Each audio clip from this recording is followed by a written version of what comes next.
Madame Le Breton, bonjour. Bonjour.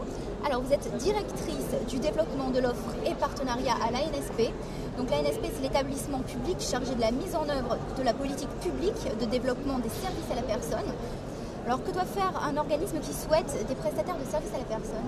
Un organisme qui aujourd'hui souhaite faire des prestations de services à la personne doit obtenir un agrément. Cet agrément, il doit le demander auprès de la direction départementale du travail qui, après instruction de son dossier de demande, lui délivrera, dans la majorité des cas, un agrément et donc un arrêté d'agrément. Donc, alors est-ce que vous pouvez nous dire concrètement qui sont ces des sociétés agréées? Alors, ces organismes peuvent être soit des associations, soit des entreprises, quelle que soit la forme juridique de cette entreprise, que vous soyez une SARL, que vous soyez une société anonyme, que vous soyez une société par action simplifiée, que vous soyez bien sûr aussi un entrepreneur, un auto-entrepreneur, peuvent solliciter un agrément. De la même façon, les organismes publics, comme les CCAS ou les CIAS, peuvent également solliciter cet agrément. Alors, en particulier, s'il fait appel au service à la personne, comment est-ce qu'il peut avoir des déductions ou pas?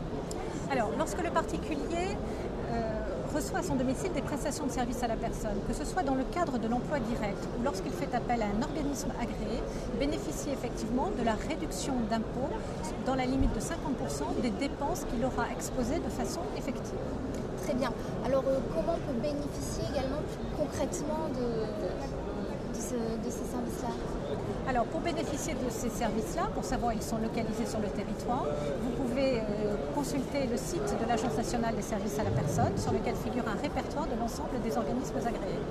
Mais je pense aussi utile de préciser qu'au titre des avantages liés à l'agrément, il y a aussi des avantages pour les organismes mêmes qui sont d'une part une exonération des charges patronales de sécurité sociale plafonnées au SMIC et d'autre part la possibilité pour les entreprises d'appliquer une TVA à taux réduit de 5,5%.